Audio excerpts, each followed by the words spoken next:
Olá, telespectador, boa noite, telespectador, boa noite, telespectadora. Está no ar o TV Com Debate, que nesta noite, nesta edição, nós vamos falar sobre o que eu diria que já se tornou uma paixão do brasileiro, é a questão da estética, do clássico, da questão da perseguição pelo perfeito.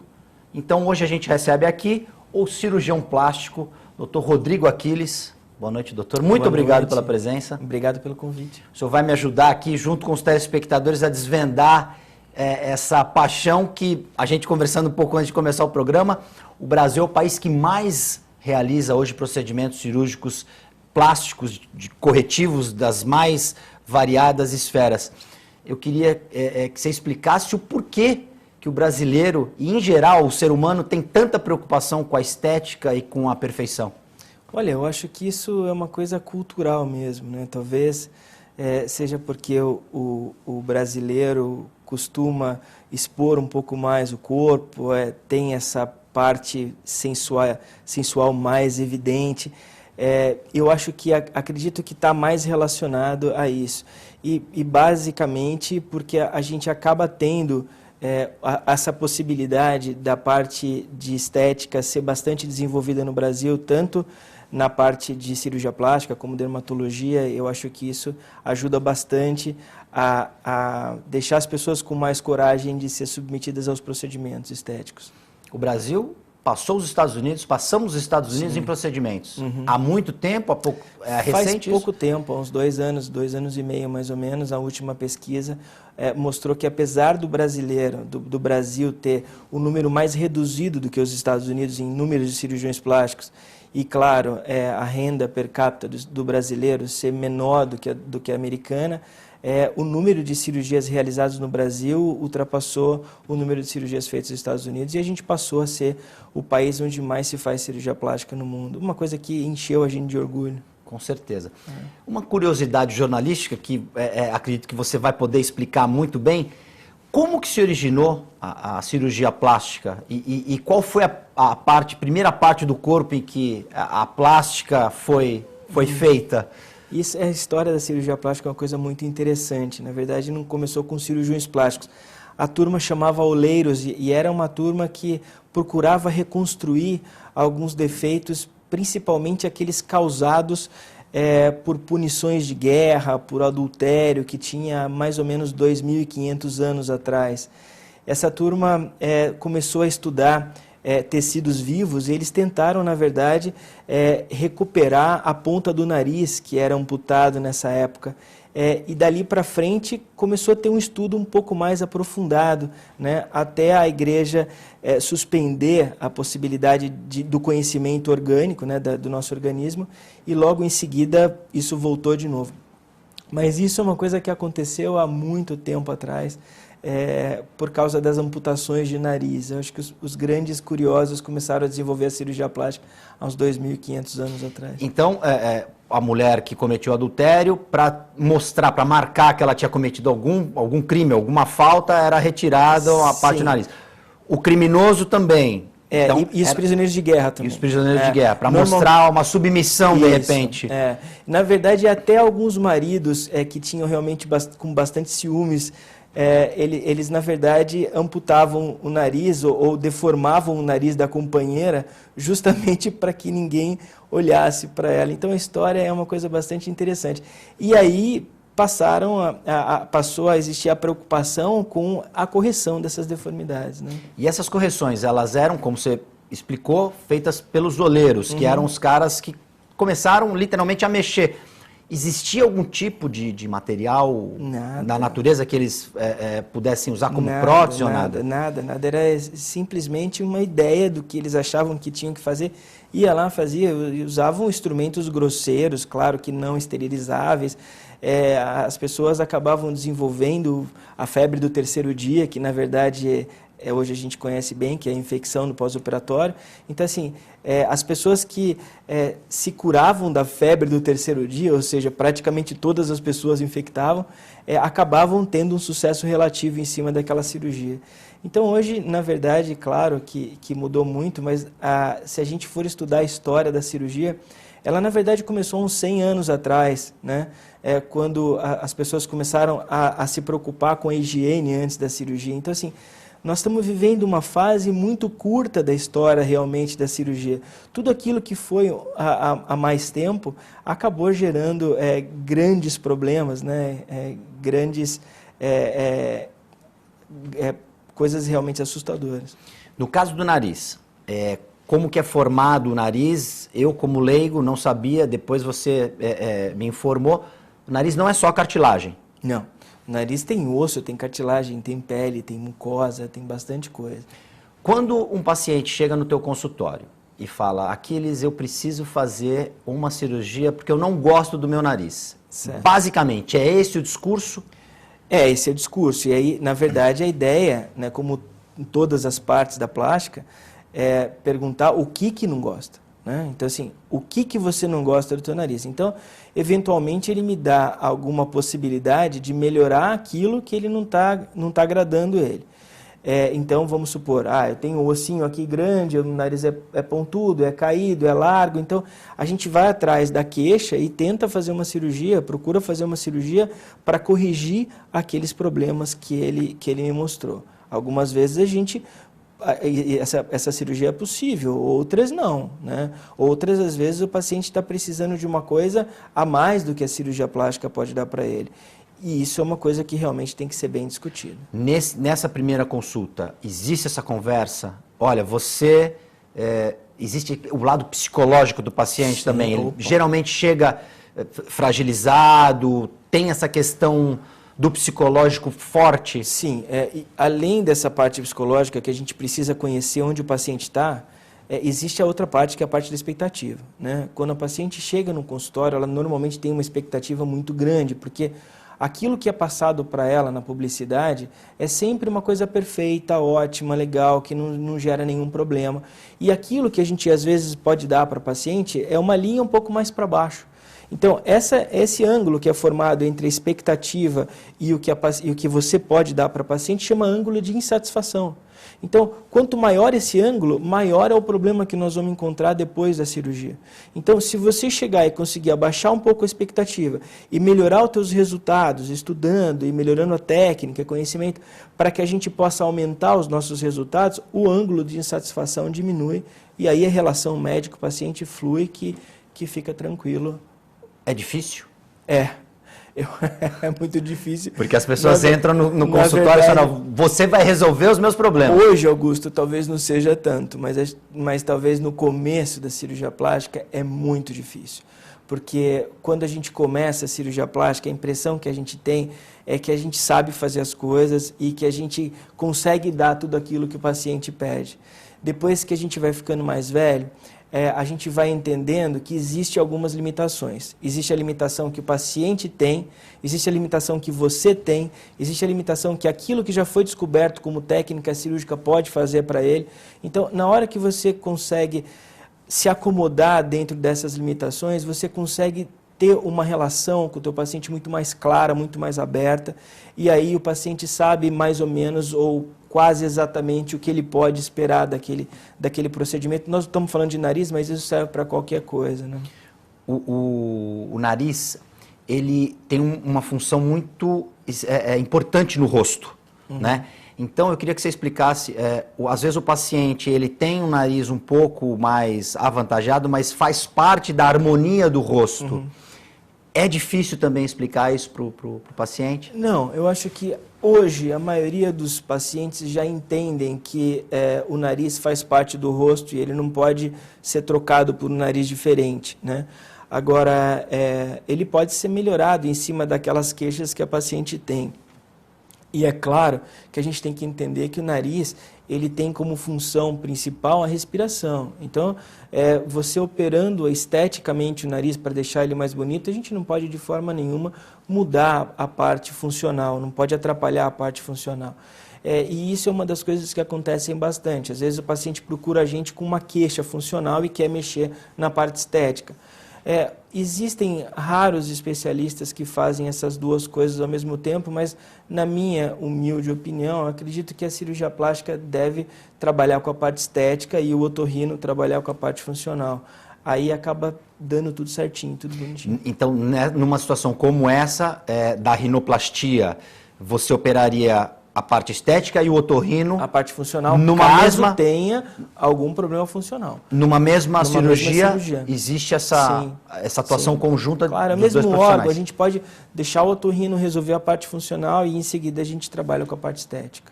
Quem mais procura, no caso ainda do nariz, depois a gente vai falar de outras, mas quem mais procura, é o homem ou a mulher? Os dois. Os dois? Eu acho não que é mais a mulher? Nessa cirurgia não tem mais diferença. Eu acho que dá 50%. Porque o nariz, ele, como a gente falou anteriormente, o nariz ele marca muito a personalidade da pessoa, inclusive os olhos, existe uma harmonização, que a natureza é sábia, ela vai fazer aquilo de acordo com a proporcionalidade das coisas. E o nariz é uma coisa engraçada, assim, quem quer operar nariz, já quer operar o nariz desde cedo, né? Não existe uma hora que o paciente de uma hora para outra resolve, não, agora eu preciso operar o nariz. Não, quem quer fazer cirurgia de nariz já tem essa ideia de operar o nariz desde que se entende por gente. Você pegou era a minha próxima pergunta. pergunta. Qual a idade é recomendável para se fazer uma cirurgia de nariz? A maioria das cirurgias depois de 17, 18 anos. Eu acho que até aí está tudo em formação, é muito difícil você mexer. Nariz, principalmente, 17, 18 anos. Antes disso, não dá para fazer. E qual o papel da família nessa questão principalmente do lado psicológico do paciente? Seja um adolescente depois dos 17 ou até uma pessoa com um pouco mais de idade? Eu acho que se for um adolescente, eu acho que aquilo que vai ser passado para a gente já foi tão conversado com os pais que os pais já vêm com uma certa naturalidade para resolver o problema. E eu acho que um adulto hoje, quando ele resolve operar o nariz, ele precisa se sentir tranquilo, sossegado, já com as coisas organizadas. A hora que ele consegue dar chegar nessa fase da vida, aí ele vai se preocupar com essa parte do nariz. Isso é uma coisa comum, acredito que para todos os pacientes é mais ou menos assim. A cirurgia mais procurada, qual é? Eu acho que prótese, implante de mama e lipoaspiração ainda é a mais feita no mundo Continuam inteiro. sendo os carros-chefes. O que se evoluiu do início da cirurgia plástica até agora? A tecnologia hoje Muita coisa mudou, né? Em relação à lipoaspiração, a possibilidade de se usar ultrassom ou laser para se fazer a lipoaspiração, o tipo de cânula, o tipo de aspirador, os aparelhos que a gente usa para coletar a gordura, para poder fazer a lipoenxertia. Sobre as próteses elas têm, os implantes de mama, eles têm se mostrado cada vez diferentes, né? Cada vez com menos reação orgânica, com maior capacidade de adesão ao tecido. Então, assim, eu acredito que a medicina tem evoluído bastante nessa parte da cirurgia plástica. Mas, independente dessa melhora, dessa evolução, o cirurgião plástico ainda acredito, o grande fator de sucesso em cima de cada uma das cirurgias. Porque existem médicos que usam as técnicas tradicionais, as próteses tradicionais, e eles têm o mesmo resultado, ou às vezes resultados até mais interessantes do que os que hoje usam grandes tecnologias. Então, na verdade, eu acredito que o cirurgião plástico, a mão ainda do cirurgião plástico ainda e eu acredito que sempre vai ser a parte mais importante da cirurgia. O fator do desequilíbrio positivo é a qualidade do cirurgião que vai estar fazendo exercendo aquela determinada técnica. Sim, eu acho. Ainda falando de prótese mamária, houve, num passado recente, se evoluiu em relação ao silicone. Sim. Hoje, como é que funciona o material? Ele é o silicone? Ainda é o silicone. O industrial é diferente? Eu queria que você explicasse essa diferença entre os silicones. São dois tipos diferentes, né? A gente tem que falar do silicone médico, que é o que pode ser usado no nosso organismo com segurança. Silicone industrial tem várias moléculas tóxicas e que acaba gerando vários problemas. Mas em cima dos implantes de silicone, hoje mudaram algumas coisas em relação à textura, ao formato, Mas uma coisa importante é que eles ainda continuam sendo silicone, como você falou. E o silicone, ele tem duas partes, ele tem uma parte orgânica e uma parte inorgânica. E como ele existe uma parte inorgânica, significa que ele vai degradando com o tempo. Então, não existe aquela ideia de um silicone ser colocado ali e ele vai durar para sempre, porque esse silicone não dura para sempre. O silicone ele vai degradando e vai destruindo as moléculas até ser completamente digerida, principalmente a cápsula. Isso necessita uma troca frequente, né, de implantes para todas as pacientes que recebem implantes de silicone, na mama principalmente. Então, assim, eu acredito que essa é uma informação importante porque a gente recebe no consultório alguns pacientes dizendo que a prótese que ele está sendo usada é uma prótese permanente. Isso não existe porque é prótese de silicone. E o silicone ele degrada, então isso daí tem que ser trocado. Claro que quanto mais tempo a gente demorar para trocar uma prótese, é melhor. Porque aquela ideia de você marcar uma próxima cirurgia depois de 10 anos para fazer essa troca, acaba sendo um problema, porque se a paciente é uma paciente nova, por exemplo, de 18 anos, você imagina se ela chegar até os 80 anos, quantas trocas de prótese ela precisa fazer. Então, desde que o silicone esteja, ou o implante esteja, na verdade, não gerando nenhum problema naquela mama, a ideia é a gente deixar ele quietinho lá o máximo de tempo que a gente pode. Quando a gente consegue perceber que existe alguma alteração na cápsula do próprio silicone, ou alguma reação do nosso corpo, como a contratura capsular ou outros problemas, aí sim a gente vai substituir essa prótese. Ainda falando da questão da mama, qual é a técnica hoje mais usada? Porque eu sou leigo, existe uma perfuração que é feita na axila e que é feita a colocação da prótese por ali. Estou errado? Existe uma outra técnica? Sim, tem várias incisões, várias técnicas. Na verdade, cada médico tem uma técnica diferente, cada mama exige que a gente use uma técnica diferente. Isso é uma coisa muito particular, é difícil a gente discutir, porque isso, na verdade, pode acabar gerando conflito mais para frente, mas hoje, uma paciente chegando no consultório, você analisando direitinho essa mama, você consegue ter uma definição da onde a cicatriz vai ficar mais adequada, qual é o tipo de prótese, qual é o tipo de plano que essa prótese vai colocar, qual o volume adequado para ela, se essa paciente pode ou não ter aquele volume de mama que ela quer. Então, tudo isso é discutido na hora da consulta e a matemática hoje tem ajudado a gente demais. Então, hoje a gente faz conta para saber qual que é o diâmetro que a mama tem, qual o diâmetro que a mama vai ter, qual o grau de projeção máximo que a gente pode dar para essa mama. Então, isso facilitou bastante a nossa vida. Nesse caso da projeção máxima, então, a mulher, você, como bem disse, a matemática vai te ajudar, porque a paciente não vai colocar o que ela acha que ela pode colocar em questão de volume e peso para a coluna, claro, não é isso? Não, às vezes não é nem o peso para a coluna, é na verdade um problema relacionado com o que vai cobrir a prótese, né? Então assim, ou o implante. O certo é a gente usa popularmente prótese, mas o nome certo isso é implante, porque ele é colocado inteiro lá dentro.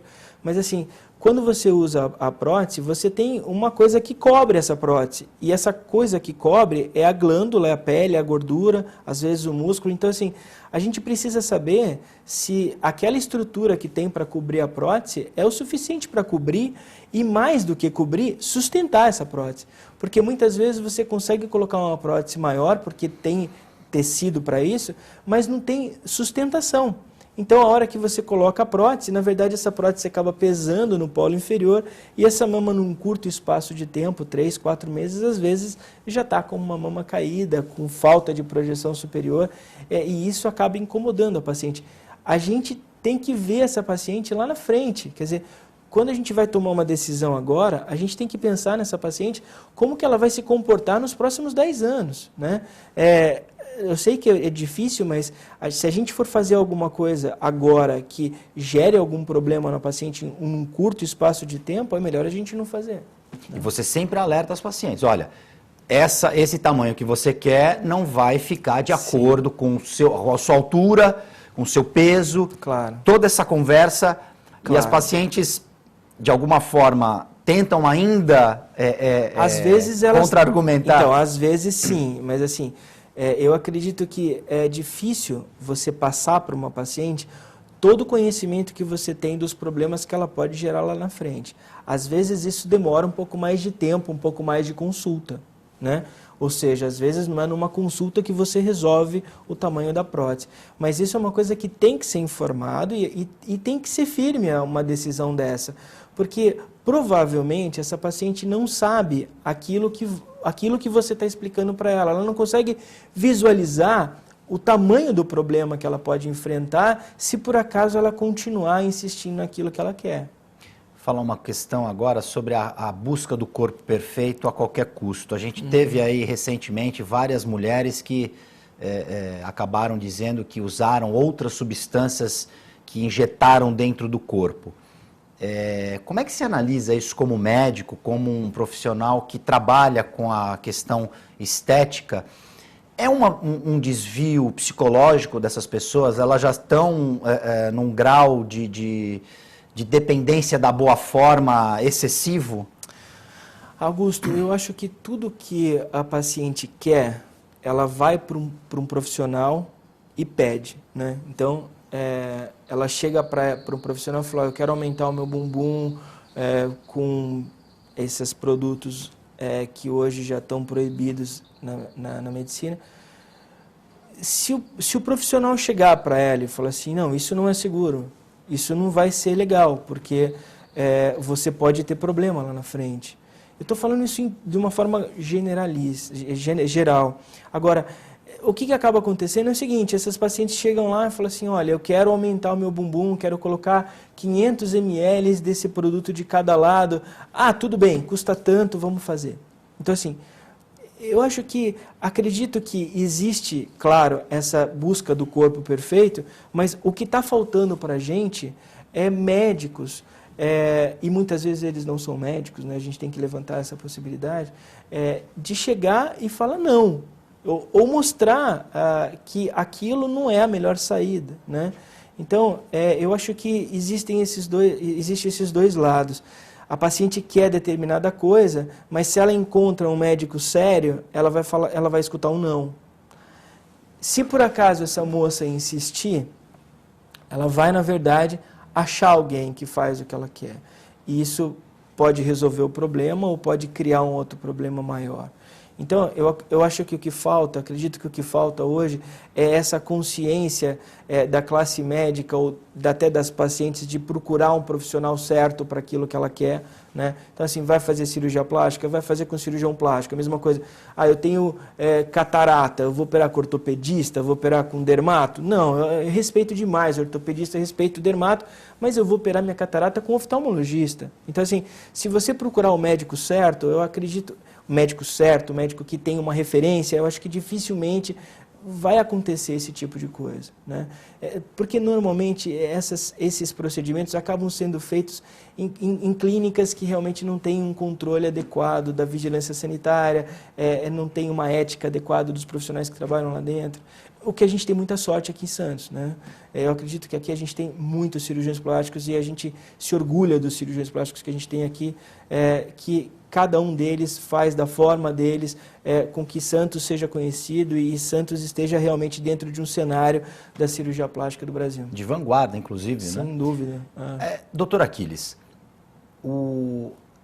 queria que você explicasse para o nosso telespectador agora o perigo de se injetar substâncias que não são, primeiro, por pessoas habilitadas e, segundo, substâncias que a gente sabe que, olha, isso aqui dá um resultado, mas não é, como você acabou de falar, não devemos, primeiro de tudo, deixar bem claro, não devemos fazer nenhum tipo de colocação de material no nosso corpo. E segundo, procurar sempre uma opinião profissional, avalizada e habilitada. Claro, eu acho que isso tudo acaba se procurar o médico certo, né? Então, começa assim.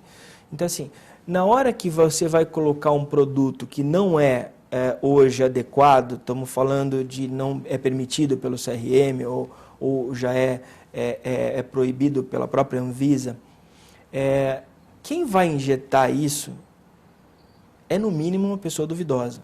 Né? Então, assim, se você está fazendo uma coisa proibida, no mínimo a pessoa que vai fazer essa técnica, ela é duvidosa. E depois, se o produto é proibido, ele não consegue comprar de uma forma fácil. Ele precisa comprar de uma forma como no mercado negro ou de um vendedor duvidoso comprar também. de uma forma legalizada, né?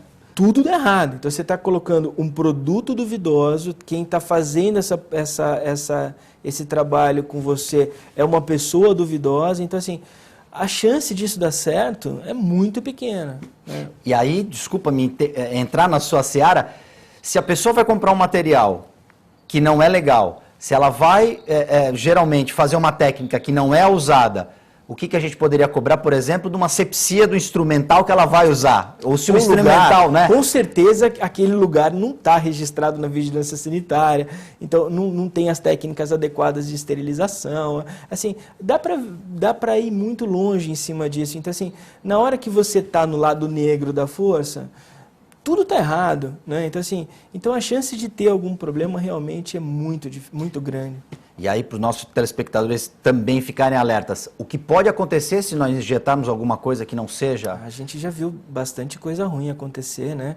Desde necrose da pele, do músculo, a ponto de não dar para reconstruir mais aquilo, até morte, né? Então, assim, eu acredito hoje que isso tem que ser bastante discutido, principalmente na região dos glúteos. Existe, na verdade, uma região, que é a região isquiática, que é logo do lado do bumbum, na parte interna. Você tem, na verdade, grandes vasos saindo dali, veias, artérias e nervos. E quem conhece, evita essa região, claro, porque uma cânula ali pode causar uma catástrofe.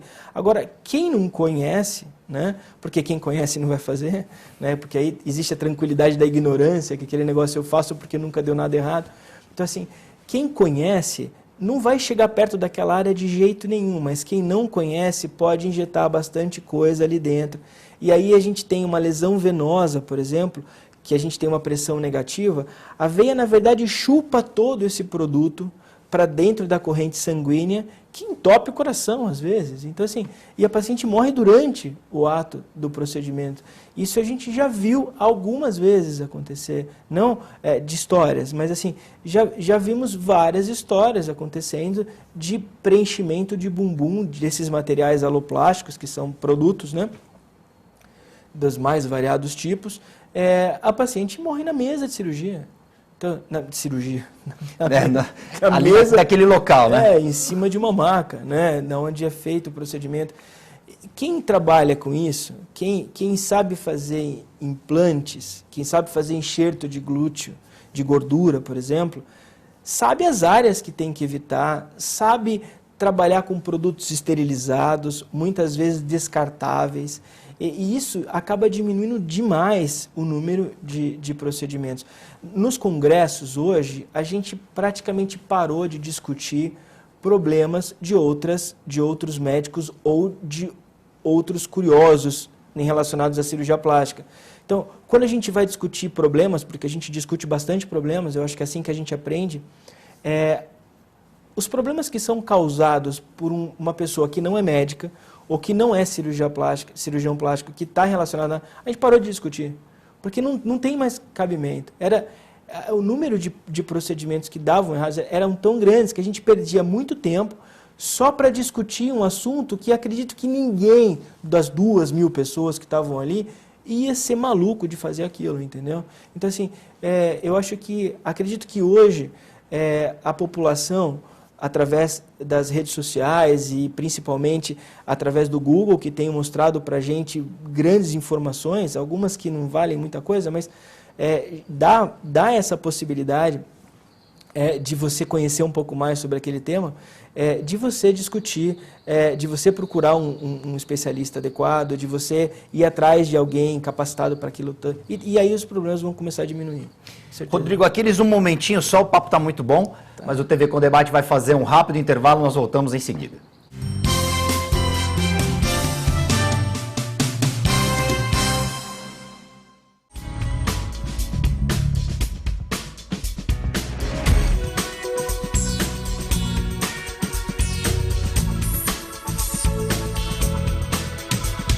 Unilaser, um centro de referência único que, concentrando recursos tecnológicos e a capacitação técnica de seus médicos, pode diagnosticar e tratar as doenças da visão, aplicando uma oftalmologia de ponta com reconhecimento nacional e internacional.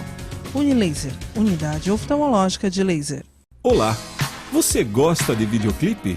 Você, assim como eu, acha que música boa não fica velha? Eu sou o VJ Marco Ferrari e apresento Video Classics, o programa que leva você a uma viagem ao mundo do videoclipe.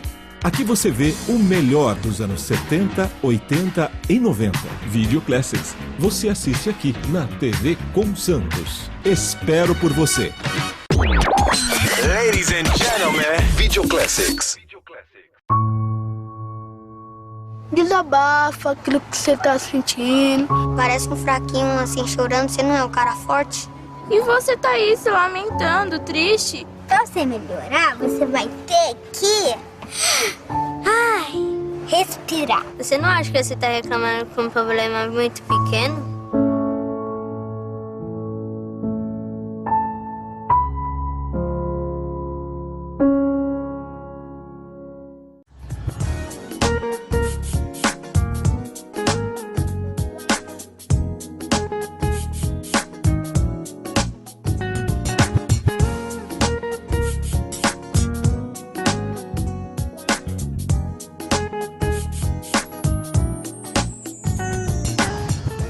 Alô galera, de segunda a sexta-feira, à 13h, aqui na TV Com, você confere o TV Com Esporte. Tudo sobre o esporte amador da Baixada Santista. E a reprise é às 7h15 da manhã. Eu espero você aqui na TV Com. Tchau!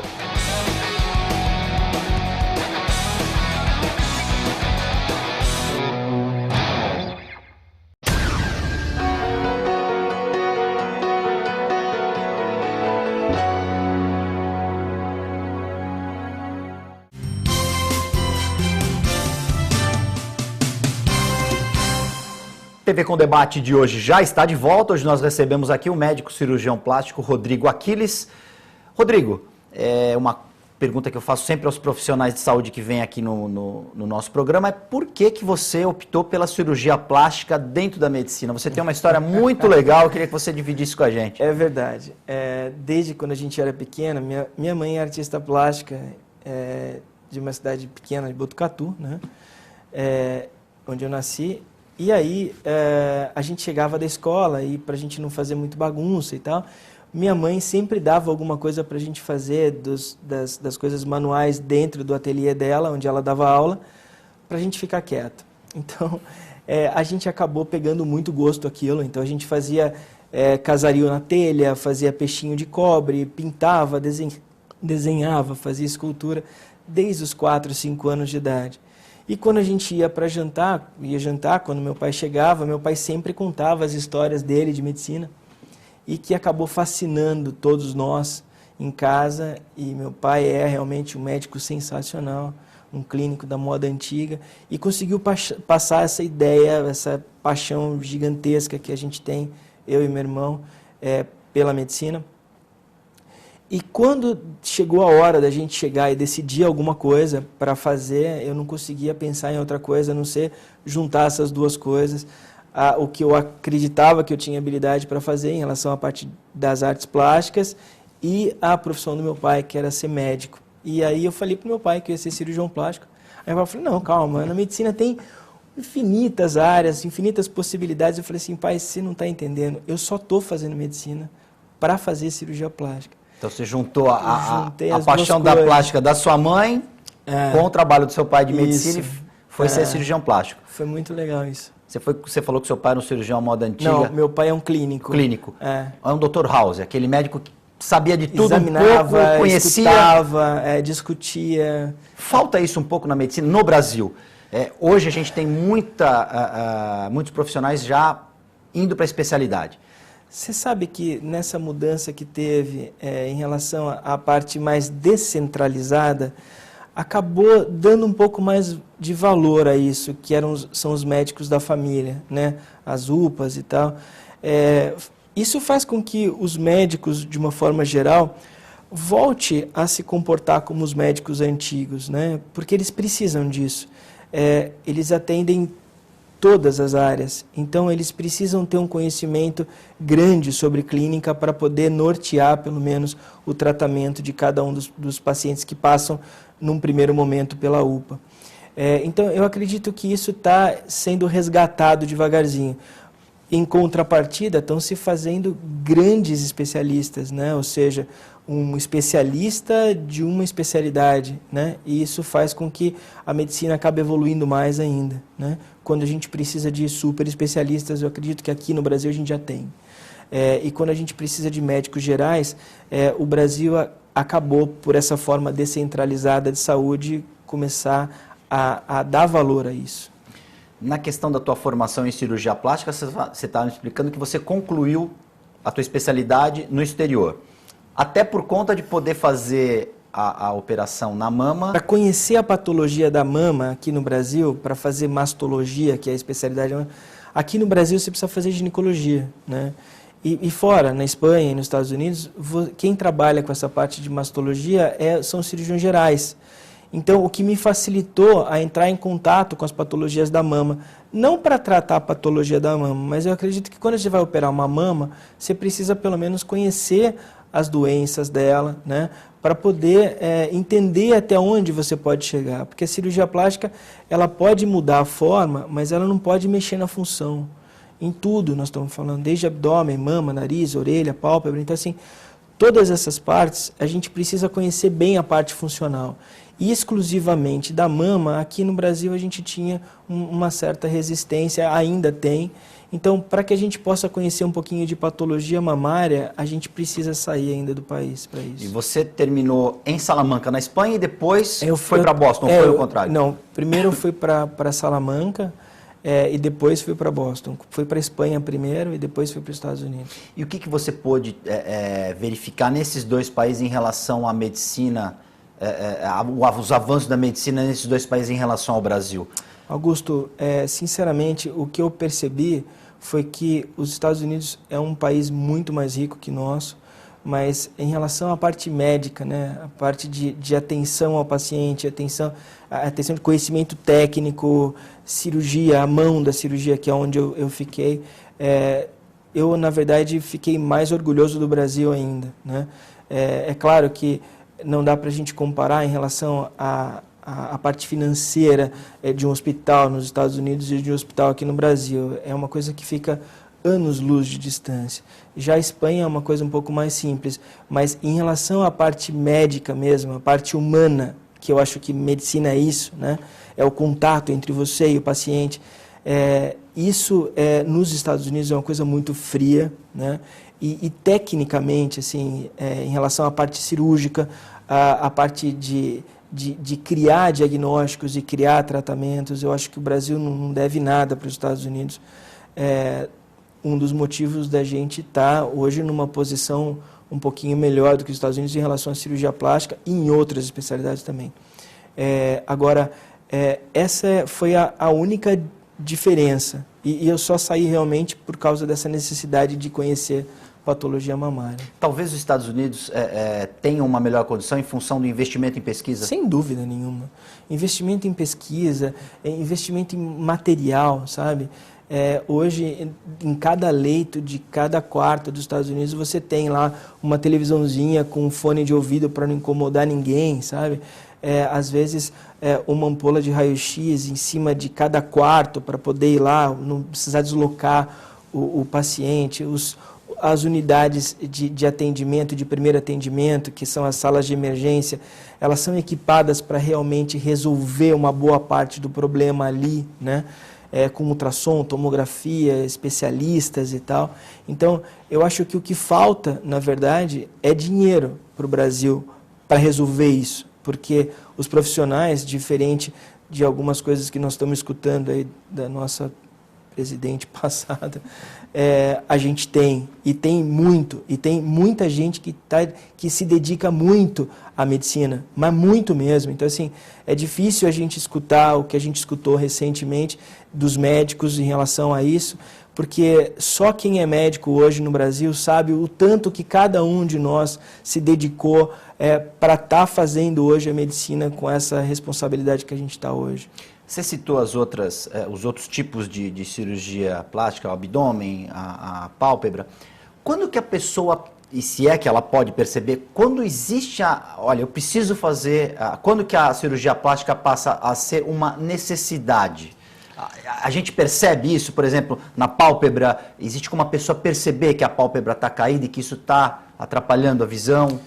Algumas coisas são mais objetivas, outras são mais subjetivas, né? No caso da pálpebra, como você acabou de dizer, quando a pele está começando a encostar no cílio e você está tendo uma dificuldade de abrir o olho, um cansaço no final do dia, aí está na hora de você fazer uma consulta para saber se já está na hora de fazer a cirurgia ou não. Mas a grande parte das cirurgias estéticas, como mama, abdômen e tal, depende muito daquilo que o paciente acha, né? Eu acredito que depende do que o paciente sente, como ele se vê, como ele se enxerga. Isso é uma coisa muito importante, porque, na verdade, é uma coisa que dificilmente numa consulta você vai fazer com que o paciente desista da cirurgia, ou você vai indicar para uma paciente uma cirurgia onde ele se vê bem. Então, por exemplo, se você vê, não, meu nariz é grande, eu estou super feliz com ele, eu não tenho nada com ele. O meu problema é outro, entendeu? Então, assim, isso depende bastante de como você conversa, como que o paciente chega em você. E eu acredito que até ele chegar no consultório de cirurgia plástica, ele pensou muito. Ele já venceu bastante barreiras ali, ele já conversou com muita gente, ele já criou coragem até chegar em você e falar, olha, o que está me incomodando é isso.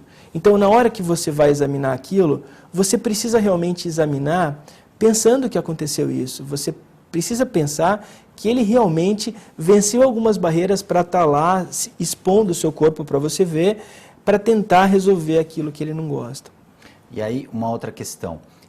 Muita gente senta na sua frente e diz, eu quero ficar como fulano, olha, fulana fez tal coisa e eu quero fazer igual. E aí você explica que cada caso é um caso, cada corpo é um corpo.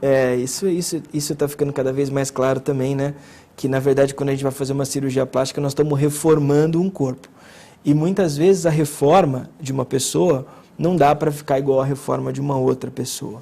Então, isso acontece bastante com o implante de mama. Então, a paciente chega no consultório e fala, não, eu quero colocar 300 ml, perfil alto, uma prótese texturizada. Ela já chega com toda essa nomenclatura. Falei, ótimo. Aí eu escrevo, né? Vou examinar. Eu falo, olha, a melhor saída para você é essa. Não, mas a minha amiga colocou. E aí você fala, tua mama era igual da tua amiga, né? Só para a gente ter uma comparação. Ela falou assim, não, era totalmente diferente. Então significa que vai ficar completamente diferente, aquela conduta não vai ser apropriada para ela. Mas isso é uma coisa comum. E eles entendem? Entendem, quando você explica e traz para o chão de novo, eles entendem. Claro. É aquele lance de colocar o paciente dentro da realidade. Eu acho que isso faz parte da cirurgia plástica. Abdômen, é mais mulher ou mais homem? É mais mulher, porque o grande problema do nosso abdômen, quando o abdômen começa a crescer, está relacionado com gordura que tem dentro do músculo do abdômen. Isso a cirurgia plástica não trata. A maior parte da gordura que desenvolve no abdômen de uma mulher está relacionada ou pela distensão do músculo por causa da cesárea, dos partos, né, da gravidez, ou por causa de um acúmulo de gordura do lado de fora do músculo. E isso a cirurgia plástica pode tratar. Quando um homem vai procurar, a grande maioria das vezes, você tem um acúmulo de gordura dentro da cavidade abdominal. E isso faz com que a gente fique de mãos amarradas, porque a gente não consegue tirar o excesso de pele, não consegue fechar o músculo, não consegue tirar essa gordura que está dentro do abdômen. E a maioria das vezes, quando o homem perde peso, ele, na verdade, emagrece e o abdômen fica bonito. Então, assim, dificilmente a gente acaba operando o abdômen de um homem. E aí você explica, então, o abdômen da mulher é diferente do abdômen do homem. Diferente. Tem que ter até essa explicação. Sim, sim. Porque o homem também, pô, se a mulherada foi lá, eu também... Mas isso acontece bastante com os maridos das mulheres que a gente opera o abdômen. Interessante. E aí eles chegam no consultório e falam, doutor, vamos operar a minha agora. Agora é minha vez, né? Falei, não, calma. A gente está fora do peso, a gente precisa perder peso, precisa fazer exercício e tal. Muitas vezes, a paciente, quando chega na cirurgia plástica para fazer um procedimento cirúrgico, a melhor coisa é não operar, né? Algumas vezes. Então, como médico, a gente precisa escutar o que o paciente tem, prestar atenção, chegar no diagnóstico e depois de examina, chega no diagnóstico e oferece o tratamento. E às vezes esse tratamento não é operar. E a gente precisa fazer com que o paciente entenda isso. E algumas vezes você está fazendo uma coisa anticomercial, né? Quer dizer, teoricamente o paciente está lá para operar e você ganhar dinheiro em cima da cirurgia e muitas vezes fala assim, não, esse caso não é cirúrgico, isso aí você precisa fazer uma dieta melhor, você precisa perder peso, você precisa se tratar. Depois de tudo, você vem e a gente vê o que sobra, se precisa ou não fazer alguma cirurgia plástica. E a maioria dos homens não precisa em relação ao corpo. Ou seja, é só regrar a alimentação e fazer uma atividade física sim. Não precisa operar. A mulher, às vezes, não. A mulher, ela pode fazer uma atividade física, ela pode ser regrada, comer tudo direitinho, mas ter um pouquinho de gordura embaixo do abdômen, a gordura do flanco, precisar de um pouquinho mais de gordura no bumbum. Agora, isso faz com que, mesmo ela sendo regrada, ela precisa, às vezes, de uma cirurgia plástica. Já o homem é diferente. Em relação à técnica, hoje se usa a própria gordura de alguma parte do corpo para se colocar em outra parte. Como é que funciona isso? Isso chama lipoenxertia. O deslocamento é o enxerto de gordura que a gente tira a gordura de um lugar, trata essa gordura, espera ela decantar direitinho e depois você pode injetar em algum outro lugar. Mas como a gente discutiu, tudo isso tem que ser feito com bastante calma, cautela, volume, tudo isso no lugar adequado, tudo, né? Então, assim, isso hoje é feito de uma forma bastante coerente.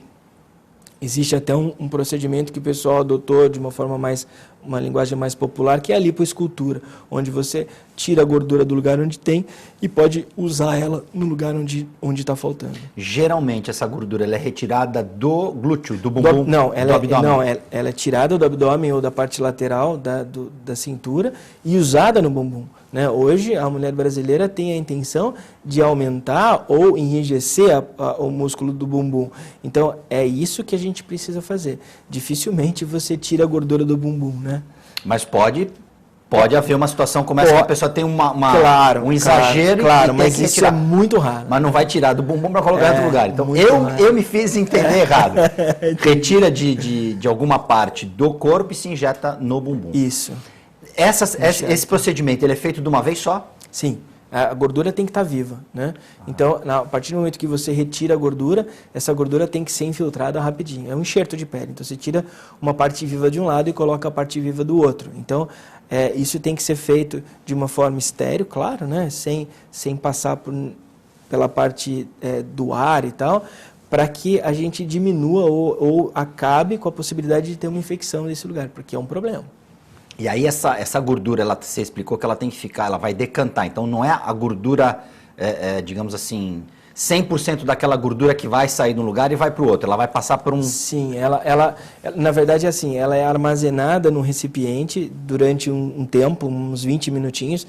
Aí nesse recipiente que é uma coisa completamente estéril que sai de lá e não entra em contato com o oxigênio, fica em cima da mesa e isso ela decanta. Então fica a parte do soro na parte de baixo, a parte do óleo na parte de cima e a gordura boa a ser injetada na parte intermediária. E aí você, com uma torneirinha, você esvazia esse líquido, chega na gordura boa e aí, através de seringa e cânula descartável, você faz a lipoenxertia.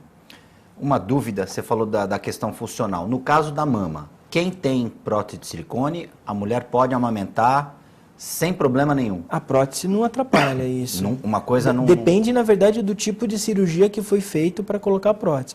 Se for feito só uma cirurgia com uma incisão para colocar a prótese, colocou a prótese num plano adequado, sem machucar a glândula da mama, a paciente amamenta normalmente. E aí, ela tem que ter uma manutenção, digamos assim, mais frequente, se ela quiser ter novos filhos? Não. Eu acredito que toda vez que você tem um corpo estranho dentro do peito, você precisa fazer alguns exames periódicos para saber se está indo tudo bem. Então, uma vez por ano, as pacientes que colocaram prótese de mama deveriam fazer ultrassom e levar para os seus mastologistas ou para o seu cirurgião plástico, só para saber se a prótese está organizada direitinho e se está existindo algum problema ou não na cirurgia plástica. Hoje, o material que é usado para... existe algum tipo de diferença entre a prótese que vai no bumbum e a prótese que vai no seio, por exemplo? A forma, sim. A forma é completamente diferente. É o mesmo material, o mesmo silicone? Mesmo material, mesma cápsula, mesmo gel, mas a forma é diferente. É tudo importado? Não.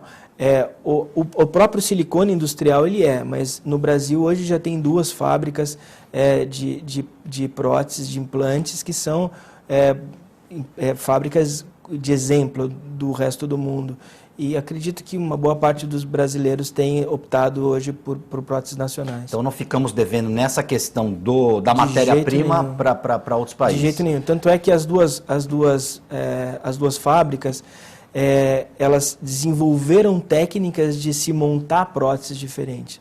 Uma no Rio de Janeiro através da espuma de poliuretano e uma em Curitiba através de espuma de silicone. Então eles criaram uma nova forma de textura, que é a textura macrotexturizada, que particularmente eu acho interessantíssimo isso, que é uma opção a mais, né? Quer dizer, é uma opção que você tem para o uso das próteses e essa tecnologia é uma tecnologia nacional. O resultado final da cirurgia.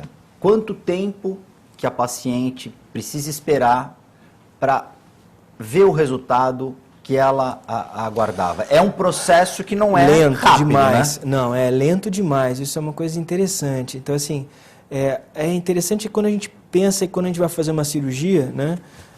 Não é uma massinha de modelar e tá pronto, toma aqui, Augusto, tá... Não, você acaba cortando, acaba tendo que cauterizar os vasos, tem que dar ponto lá dentro, tem todo um processo de cicatrização em cada plano daquilo que você opera, inclusive na lipoaspiração. E isso, na verdade, o organismo vai respondendo para nós, durante esse processo de cicatrização, em torno de 12 a 18 meses. Então, acredito que antes de 12 a 18 meses não tem nenhuma cirurgia que está pronta, né? Tem cirurgias que a gente vê um resultado mais rápido, tem algumas cirurgias que vê um resultado mais longo, mas de qualquer jeito, o seu cirurgião plástico vai te mostrar direitinho a hora certa da gente poder finalizar esse processo de fotos de pós-operatório, por exemplo. Entendeu? Porque muita gente acha que vai fazer uma determinada cirurgia, na semana que vem ela já vai estar linda, bonita, maravilhosa, como ela queria que ficasse, Acho né? que não, acho que não tem mais essa paciente. Mas existia isso? Eu acho que pode existir a possibilidade do paciente chegar no consultório com essa ideia, mas num curto espaço de tempo a gente consegue falar para a paciente sobre o tempo de recuperação. Agora, a lição de casa da paciente. Qual a importância da colaboração do pós-operatório das pacientes? Existe uma série de regras. Sim, isso é fundamental. Queria que você explicasse isso. Isso é fundamental e não é só isso, né? Eu acho que o contato que ela tem que ter com o seu cirurgião no pós-operatório tem que ser muito maior do que o que foi antes, né? Então, não é porque operou e acabou, resolveu, não. Acho que depois que você operou, aí que essa paciente precisa de mais cuidado, mais atenção. Então, recentemente eu estava fazendo uma conferência no Congresso Paulista e eu falei uma coisa que os velhinhos gostaram bastante, que assim, eu acho que a satisfação dos nossos pacientes hoje, ela é diretamente proporcional ao tempo que você se dedica à tua paciente. Então, assim, se a gente está preocupado bastante com a satisfação dos nossos pacientes, o que a gente precisa fazer é se dedicar. Porque se a gente está se dedicando aos pacientes, a gente está vendo que a paciente não está fazendo drenagem, a gente está vendo que a paciente está usando uma roupa inapropriada, que ela tem que apertar a cinta, que está formando um hematoma, ou que tem um líquido ali que não está resolvido, ou que a cicatriz está querendo infeccionar. Então, assim, se você está de olho na paciente no pós-operatório, as chances dela não fazer a lição de casa é menor. A mesma coisa que a gente faz com os nossos filhos. Então, os nossos filhos chegam em casa e falam assim, que tem de lição para hoje? Você já fez? Deixa eu dar uma olhadinha. Você já cima. estudou para a prova? Então vamos cobrar isso. Então, a mesma coisa que a gente faz na lição de casa com os nossos filhos, a gente precisa tratar os nossos pacientes desse jeito. Mesmo porque a paciente ela não sabe exatamente o que ela tem, como ela tem que se comportar no paciente, no pós-operatório, porque é a primeira vez que ela está entrando em contato com aquilo. E além dessa questão desses procedimentos, da cinta, dos cuidados, a alimentação também às vezes muda ou alimentação não? é importante em todas as fases da vida, desde que a gente é pequeno até na hora que a gente está velho. Então, assim, o tempo inteiro, e principalmente depois que a gente opera, porque quando a gente opera, a gente fica longe da atividade física. E se a gente ficar longe da atividade física, a gente fica na frente da televisão assistindo um monte de filme e comendo um monte de coisa. E depois, quando a gente vai para fazer as fotos dos 3 meses de cirurgia, você põe a paciente na balança e tem uma surpresa ali de 5, 6 quilos a mais. Então, na verdade, a gente precisa tomar cuidado com a alimentação em relação a todas as partes da nossa vida, mas principalmente nesse período que a gente está em casa quieto. Né? E aí, se me permita, Aquiles, antes também, né? Precisa dar uma desacelerada para poder estar bem para operar. Eu acho que existe um peso limite que se pode operar, né? Antes disso, não adianta fazer nenhuma cirurgia, porque a gente não vai ver nenhum resultado, né? Estou falando da parte corporal, mas assim, existe um limite que a gente pode estar, que a gente chama de limite de segurança, que é 31 de índice de massa corporal. Então, isso, na verdade, é a coisa mais importante, né? Se a paciente vai operar, ela quer um resultado. E você só pode dar um resultado para a paciente se você conseguir fazer uma cirurgia que modele o corpo. Se a paciente tem uma camada de gordura desse tamanho, exagerando, ela tem, na verdade, um cobertor cobrindo toda aquela forma que você está fazendo. Então, quer dizer, qual é a forma que ela vai ter no final? Não dá para saber. Você pode tirar 8 quilos de uma paciente e parecer que essa paciente não foi feita nenhuma cirurgia. Então, assim, na verdade, a gente sempre brinca com esse lance de... se você tiver um lençol, a gente consegue ver o que tem embaixo. Como o caso de uma mama, por exemplo. Se por acaso você tem um cobertor, você pode deixar a mama mais bonita do mundo, mas vai ter uma camada de gordura em volta dessa mama que vai esconder a forma dela. Então, a gente não vai conseguir ter uma forma adequada. Então, para isso, para a paciente ser submetida a uma cirurgia estética na parte corporal, ela realmente tem que estar dentro de um peso adequado. Olha, não foi combinado, mas nós encerramos exatamente no tempo certo o programa. Rodrigo Aquiles, eu queria te agradecer demais. A sua participação foi muito explicativa, informativa. Tenho a impressão que muitas dúvidas que eventuais pacientes estejam tendo agora, elas já foram dirimidas, com certeza, porque você foi muito didático e soube explicar de uma forma bem simples para a gente entender, eu pelo menos que sou leigo, aprendi muita coisa hoje nessa hora. Muito obrigado. Eu que agradeço. Já deixo o convite aqui, porque você com certeza voltará mais vezes, que vamos receber perguntas e mais perguntas a respeito dessa sua área da cirurgia plástica, que é muito importante. Vai ser um prazer. Esteja à vontade, muito obrigado pela participação. Telespectador amigo, TV Com Debate fica por aqui. Sugestões de pauta, se você tem alguma sugestão para o nosso programa, mande para a gente, o Reale vai colocar aí no rodapé da sua telinha. TV Com Debate fica por aqui, nós voltamos na próxima edição.